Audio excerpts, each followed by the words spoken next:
حادثاتی موت سے اللہ تعالیٰ کی پناہ مانگنی چاہیے، اور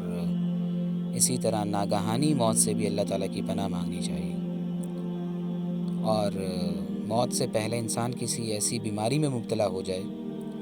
کہ جو بیماری انسان کے خود اپنے لیے بھی تکلیف کا باعث بن جائے، اور انسان سے وابستہ جو دوسرے لوگ ہیں ان کے لیے بھی تکلیف کا باعث بن جائے، تو ایسے مرض الموت سے بھی اللہ تعالیٰ کی پناہ مانگنی چاہیے کہ ایسے مرض الموت سے بھی اللہ تعالیٰ حفاظت فرمائے۔ موت کی گھاٹی سے گزرنا تو بھائی ضرور ہے، بہرحال ہر ایک کو گزرنا ہے، اور اس راستے کو پار کرنا ہم سب کے لیے ضروری ہے۔ یہ راستہ پار کیے بغیر چارہ نہیں ہے، آپ نے بھی پار کرنا ہے، میں نے بھی پار کرنا ہے، اور ہر سانس لینے والی مخلوق نے یہ گھاٹی عبور کرنی ہے۔ تو جب موت آنی ہی ہے تو انسان اللہ تعالیٰ سے یہ دعا مانگے کہ اللہ برے حال کی موت سے محفوظ فرما۔ اور برا حال یقیناً سب سے برا حال تو یہ ہے کہ انسان اللہ تعالیٰ سے ایسے حال میں ملاقات کرے کہ اللہ تعالیٰ ہم سب کی حفاظت فرمائے، اللہ تعالیٰ ناراض ہوں، ایسے حال میں انسان کی موت آئے تو یہ سب سے بری حالت ہے۔ اسی طرح خدا نخواستہ اللہ کے رسول ناراض ہوں، یا اللہ کی مخلوق میں سے کوئی، اللہ کی مخلوقات میں سے کوئی مخلوق انسان سے ناراض ہو کسی معقول وجہ سے، اور انسان کی کسی بدعملی کی وجہ سے کوئی ناخوش ہو، ایسی حالت میں انسان کو موت آ جائے تو یہ یقیناً بری موت ہے اور بری حالت کی موت ہے۔ انسان خدا نخواستہ کوئی گناہ کر رہا ہو اور گناہ کرتے وقت موت آ جائے، یا اللہ تعالیٰ کی نافرمانی کے ارتکاب کر رہا ہو اس وقت موت آ جائے، یا انسان کی موت ایسی حالت میں آئے کہ اس کے کندھوں پر اللہ کے بندوں کا اور اللہ کے بندوں کے حقوق کا خوب بوجھ ہو، قرض ہو، اور ان کا کوئی کسی بھی طرح کا مالی حق ہو یا اخلاقی حق اس کے کندھوں پر بوجھ بنا ہوا ہو، اور ایسی حالت میں انسان کو موت آ جائے تو یقیناً یہ موت بڑی بری موت ہے، اور ایسی بری موت سے اللہ تعالیٰ کی پناہ مانگنی چاہیے۔ اور بری موت سے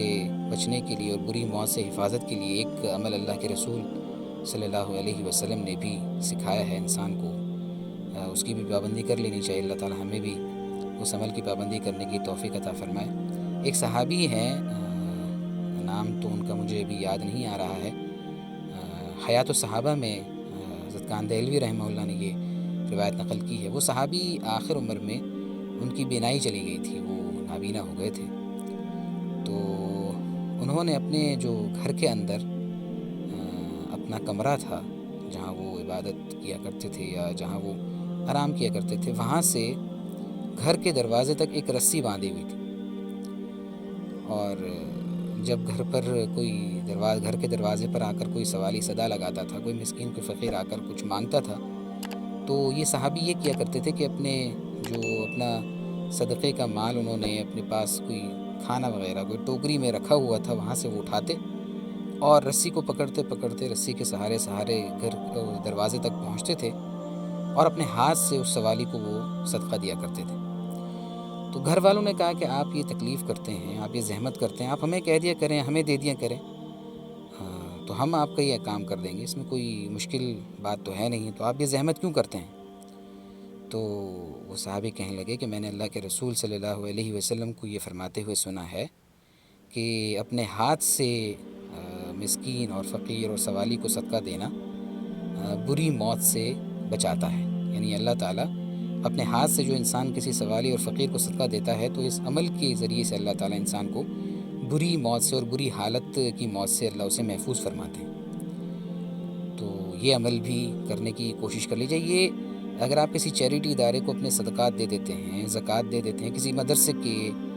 دفتر محاسب میں اپنی زکوٰۃ جمع کرا دیتے ہیں، کسی مدرسے کے سفیر کو زکوٰۃ دے دیتے ہیں، یا بیت السلام کے دفتر میں آپ پیسے جمع کرا کے رسید لے لیتے ہیں، تو یہ عمل ٹھیک ہے، اس میں کوئی حرج نہیں ہے، آپ کی زکوٰۃ آپ کے صدقات ادا ہو جاتے ہیں۔ البتہ